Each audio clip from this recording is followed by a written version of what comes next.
Take 27. Holy wow, you guys, trying to get this thing to work. I think I got it though. I think I do. Here we go. All right. Orphan Trains from notes from April 27th, which was last Friday. Here we go. Okay, we're gonna go.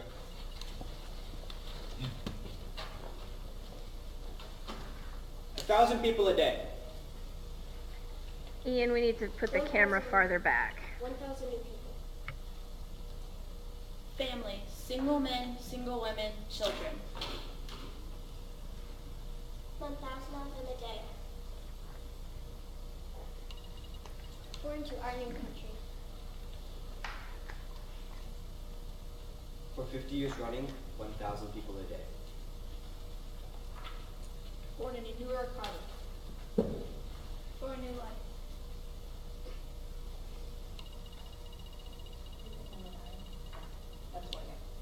A better life. Another chance. To reinvent myself. From all over they come. Ireland. Germany. Greece. Russia. Italy. Scotland. Hungary. Egypt. Turkey. Denmark. Romania. China. Russia. Russia. Morocco. From all over the world they come. 1,000 people a day for 50 years. Okay, we should have music by then, but there'll be a little bit of music while you guys go off. Zachary, I want you to walk on with Lexi. She is actor number 4, so I don't know if you had that written in your script before, but if you could walk on with her, that would be great. And I had something else. Oh yeah, Maya, it's Morocco.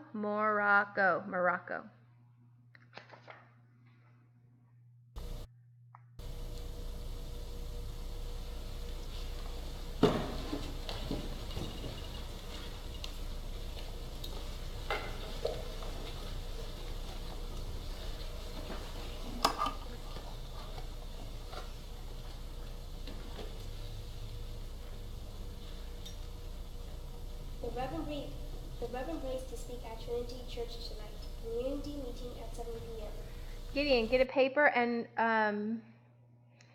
Elijah, make sure that you go ahead and stand up and make that tableau. Let them all be looking at you when Gideon comes across.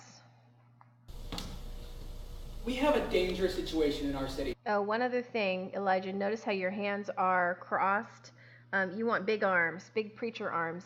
We can get you a Bible if you want, or we can get you a clipboard if you want, as if you were going to tell them the different things like, over 1,000 of them doing this and neglected poor, whatever, so that you have something to use with your hands, because you need to have a bigger stance, bigger personality than person, but basically you're being charismatic, and so you need to have your arms out a little bit farther. Children. Everywhere. Orphans. Neglected. Abused.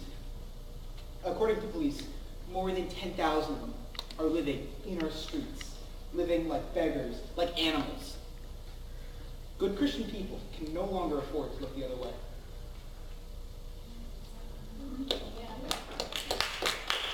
Oh wow, so much energy. Gotta work on that. It's all foreigners. They're ruining our country. Can't even take care of their own. It's not their fault sometimes. A lot of them died in the fever epidemic. The slums you're living, conditions beyond belief.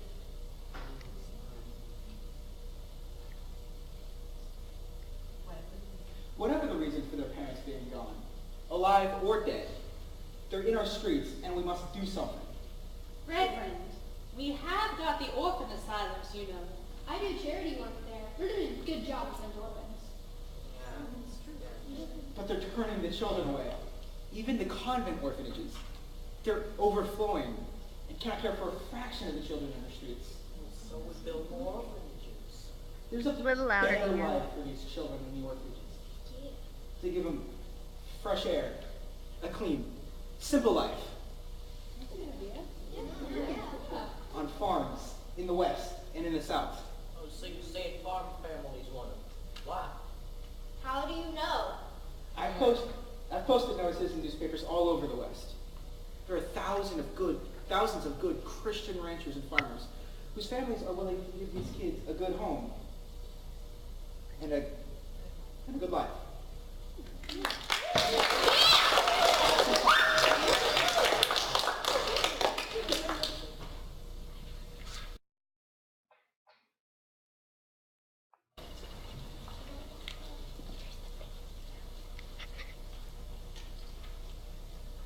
And so, the Orphan Train Project was born. The Reverend Brace raised thousands in donations for the train for the orphans.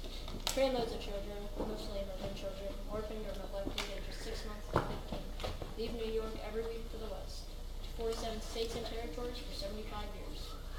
April 1912, an orphan train leaves New York for Port Joseph, Missouri. Okay, Sam, you need a little bit more energy. You need to be a little bit louder, but you also are missing a cue that we didn't talk about.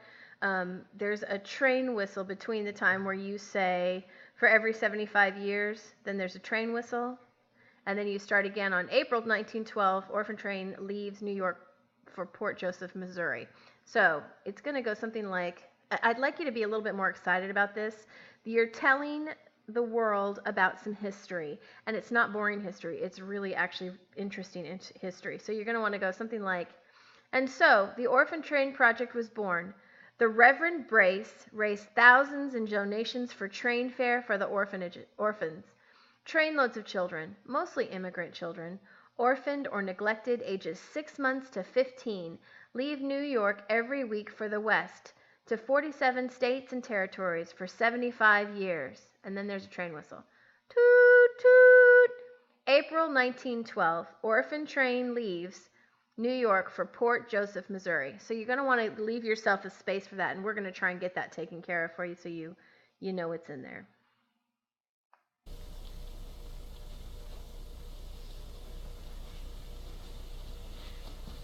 All right, children, quickly now, reach my feet. Okay, this section right here, I would like you all to look at the top of page 14. I've drawn a little picture of the platform with the different benches on it and the little step and then the heads of you. I want you to go ahead and line up kind of far back on the train so that when she comes in and says, all right, children, let's line up, or quickly now, you'll get yourself in there. But you won't like scatter onto the stage. I want you already lined up and orderly. Please. Please, Mrs. Tippett, it's my closet. When you're going walking. And actually, I think I want you to get there.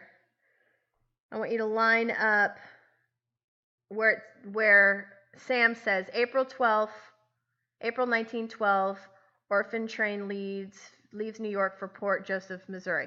That is where I want you to line up so that you're ready for Mrs. Tippett. I know that it says that the cast makes the transition just after that. I'd like you to line up there and then stand there. Please, we'll have a new life.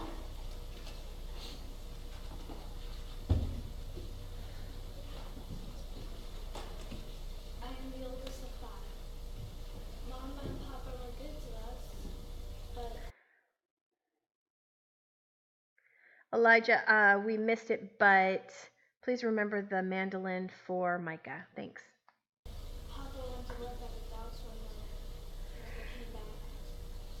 Mommy looked for him, asked around. Honestly, was scared.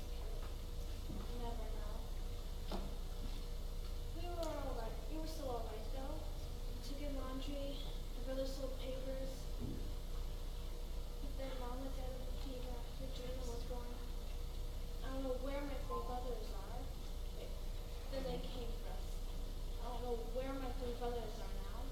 They promised they'd keep us together. Promised. And I promised Mama I'd never leave Gina.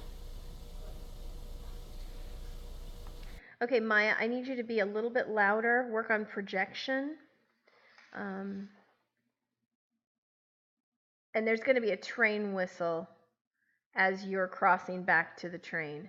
Also, make sure to leave room for Maria, Leo and Zachary, I almost want you to turn and put your back on the bench behind Micah and Gideon so that Maya has room for herself and the baby at the back of the train.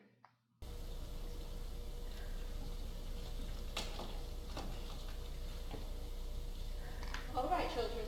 Come on now, quickly. That's it. Single file, without words. In front of the train.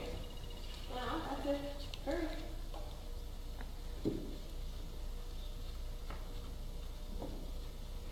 Okay, Leo, no bunny hopping.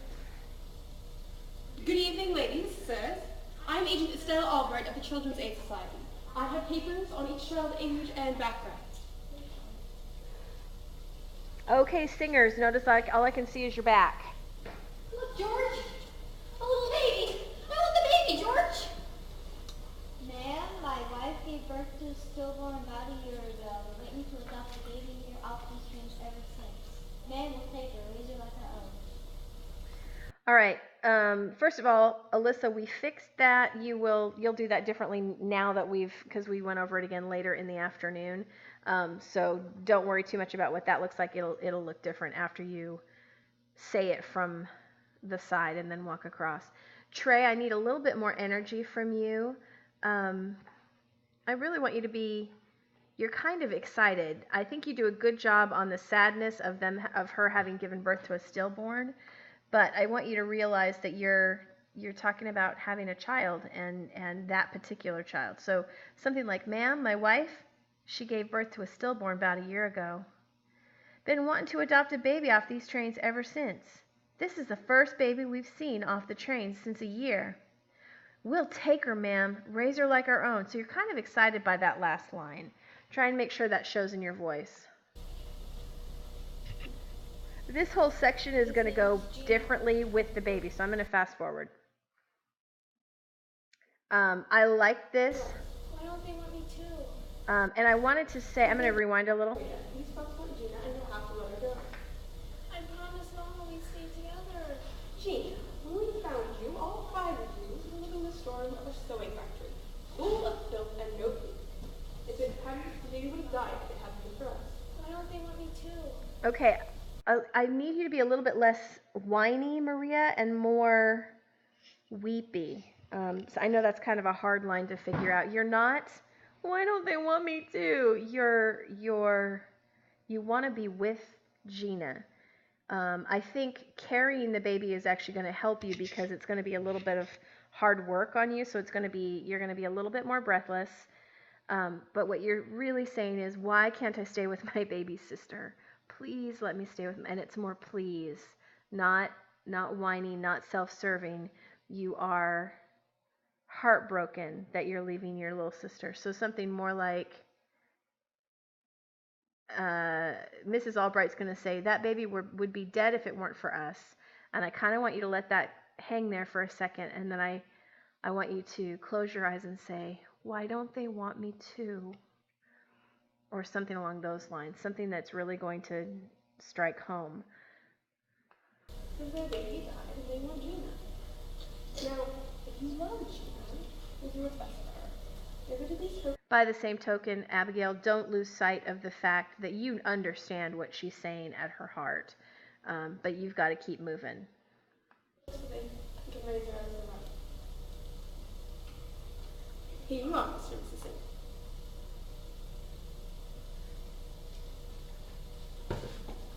Okay, you are going to, Maya, you're going to not jump forward like that. I want you to watch the baby walk off stage, and then while watching her in the distance, the audience won't be able to see her anymore, but you're still watching where she was. I then want you to walk forward slowly. And then I want everyone else to freeze. You all stand in the same spot, but you don't freeze. Make sure you freeze. You're making a picture behind Maria. That was the last time I saw my sister. The train went south to Arkansas,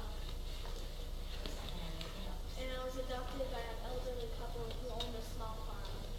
They were kind to me, had no children of their own, and so they adopted me.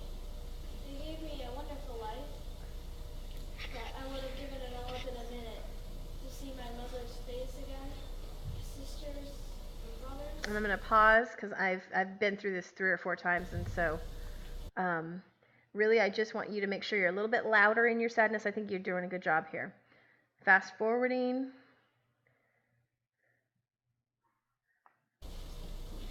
August 1914. New York Orphan Sabbath.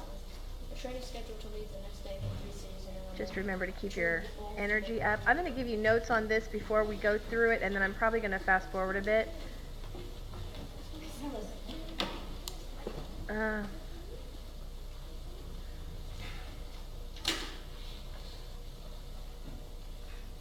Jeffrey, let me know if you want me It's to. at the orphanage, Mr. Clifford. Just till I get back on my feet again. My mother's dead. Let me know if you want me to put your lines on a piece of paper on there. We need to put a piece of paper on there anyway, so being that you've got some official stuff, if you want it on there, we can put it there. Sick.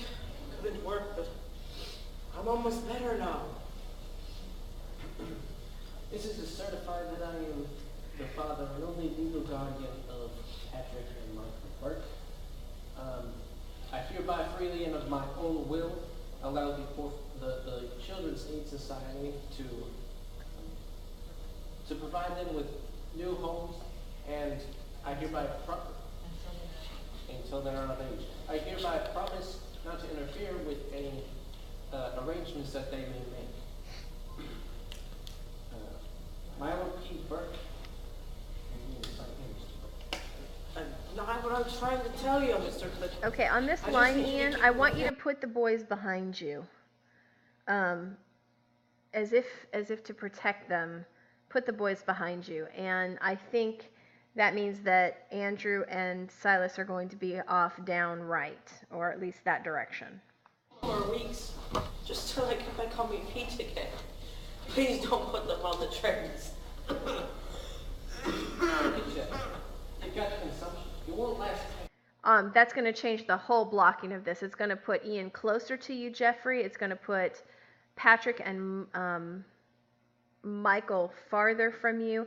And I want you to take him to the side. I almost want you to figure out how to get him a little farther down right so that you're presumably protecting the boys from hearing what you're saying to their father. I do what's best for your boys. I'll make sure they get good new homes. Besides, when you gave them to us, they became wards of the city. It's best, Mr. Burke. Please sign.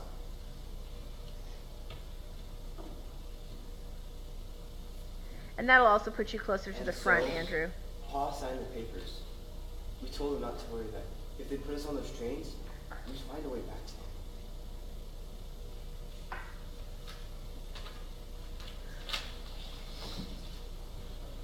Don't walk off the back of the train, Abigail. At some point before that, walk off the front.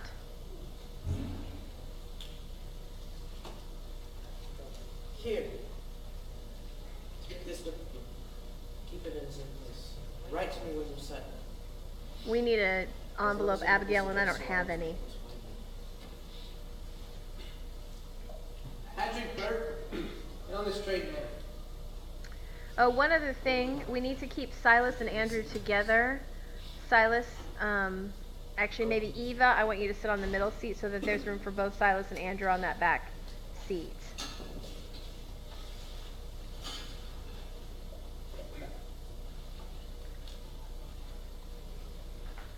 All right, children. We're in Three Rivers, Illinois. These families have come to give you good new homes. Now, file out now. Stay along, single line along the train.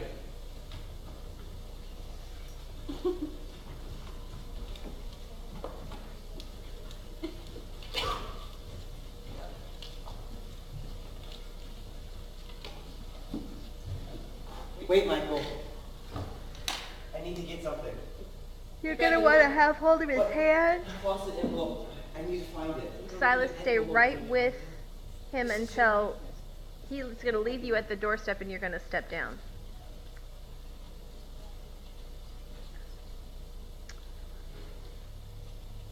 Okay, I'm going to need the orphans to step forward, and then Jeffrey, give him a little shove on his shoulder when course, I can't find it. When you tell him to go get in line, just give him a little push, and let that momentum carry you to the line. Pause at the line, and then step forward, Andrew. I did find that envelope with my pa's address. Michael was adopted in Three Rivers, and I never saw him again. Then I was placed with a family in Nebraska. They never adopted me though, just wanted cheap labor. It wasn't all bad though. I learned how to ride a horse, herd cows, and grow crops. Never saw my pa again. I wanted to go back to New York as soon as I turned 16. I find him, but my buddy's talking about it. He said he'd probably be dead. But at night, I can see Pa and Michael's faces, and I can hear Pa talking to me in his room. Okay, I really like Silas going off stage right. It gives the audience a little bit of hang time to watch him walk away. So, William, we missed you so much, but do me a favor and let's go off right with you guys. That'll end up being really, really good. And then there's going to be some music and there's going to be a train whistle. Again, toot toot. Oh, maybe not yet. Where's Sam? Toot. I don't know, somewhere right here. There he is. Toot toot. May 1915. An open train leaves New York and goes west. Final stop, Kansas.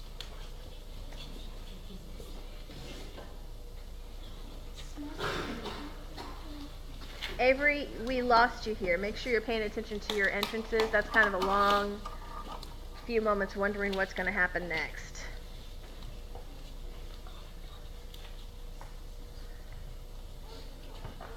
All right, children, we're in Germantown, Kansas, and the good families here have come to open their homes and hearts to you for wonderful new lives on their farms. Quickly now, single file. Are you talking to them or are you reciting as fast as you can? Try and remember that you're talking to kids on that line, Mrs. Billings.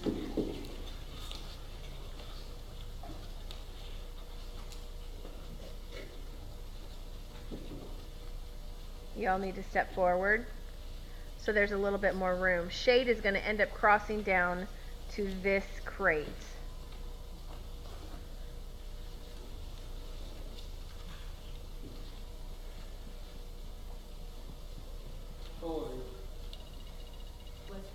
Okay, I'm going to push pause because I'm actually going to re-block all of this.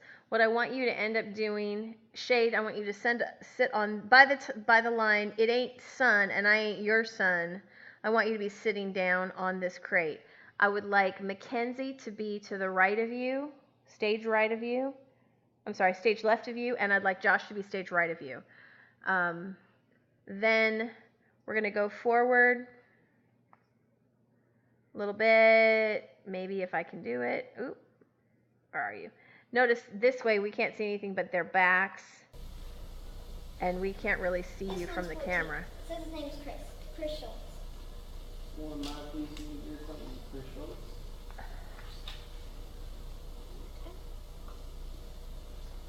How about you? Like from home with this like me.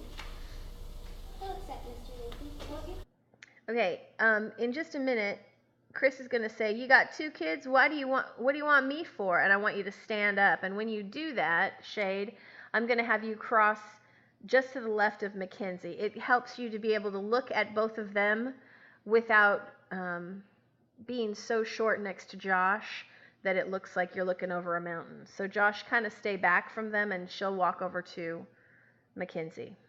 Guess so. Got no news. I'm gonna go to school, you're gonna wait me like a dog. You're gonna go to school and have fun just like my two children. You got two kids, what do you want me for? Give your home trip. Like your parents if you like it. Okay, so during this line, Claire's line, to give you a home, Chris, we'd like to be your parents. I want the orphans to exit. So just take them off stage right and file off, because I want Chris to be alone on the stage in just a minute.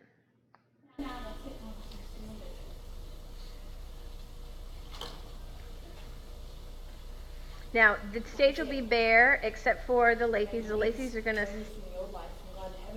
stand there and I've been freeze. on the streets my whole life, selling papes and living in a shed behind a tenement to get a quick place. We was a gang, and that was my life for as long as And I it's could. paper, not pape boys. That's all. All right, now everybody's exiting, and I would actually like all the Lathys to exit backstage right, so that Abigail can set up the house. Abigail, if you guys could bring the last panel, the second panel, and I'm going to try and remember to bring a chair. Or do we have? Oh, the little chairs are on the thing. I have one more chair at home. I'm going to try and bring a chair, so that we have an actual little table here. And I think we're going to put the...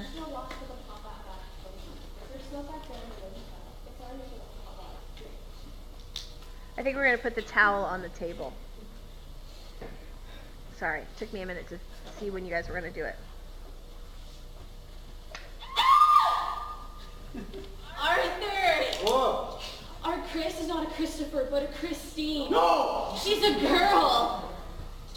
Go see, go see for yourself. No, wait, don't go see for yourself. I'm sorry. I think that got better the next time. By the time you come back on, no hat. I should have told you at the train station, but I was afraid. Whoa. Okay, Josh, I want to stop you on of what? You are working on your Southern accent, and I need to encourage you to remember that Southern people are intelligent, because some of your accents are coming off unintelligent. Realize this is a man who has probably a good-sized farm. He's a good businessman. He's already raised several children. He has a good wife. He is going to go on and raise an intelligent woman in Chris. She's going to graduate 5th in her class in 1923, which is something. It matters. So this is not an unintelligent man, and when you say a whoa, he sounds unintelligent. So let's make sure that we remember that he's smart and give him the respect of the kindness that he's about to show to this little girl, who it couldn't. What did they say? She was 14. He's going to take her into his family, and he's going to show her a wonderful life. Let's not make him stupid. How long have you been dressing like a boy? Since I was 5 or 6. See, in the city, girls wasn't allowed to sell newspapers, only boys was. So just because a girl would get me a job in a newsstand, and I ended up in the best office in New York. Hey, get your papers here. Look, Chris, you can be a girl here with us. You'll go to school and live with us as one of the family. Tomorrow, we'll go get you some new dresses. Okay, I want the Lathys to freeze, and then Shade, as you're doing Chris here in this last part where she's actually growing up, remember that she's becoming a woman. She's going to become someone who is intelligent and educated. She will graduate, which is, for a woman in 1923, that's a pretty big deal. Many of them didn't go beyond elementary school. Most, by 1923, they were going to high school, but you weren't going to go on past that. But 1923, having her graduate, not just graduate, but graduate 5th of her class, she becomes a woman. She becomes a more feminine woman. And she went from being on the streets into being a lady. And what I'd really like to figure out a way to do, and I haven't quite, is to have you grow up right on stage. I would like to maybe get you a bonnet, or maybe get you a skirt that we can add to you, that stagehands can add to you, so that you are a woman grown by the end of this speech. I also would like you to consider completely starting with your New York accent, but completely losing it by the end of the speech. That was the first day of my new life. My life is Christine Leahy, daughter of Arthur and Clara Leahy of Germantown, Kansas. I had never been to school and was behind, but I could read. Josh and Mackenzie, you're going to stay on stage, and you're all going to walk off together. Okay, that's the end of this one. I'm going to save it and hope for the best. Okay, we're good to go.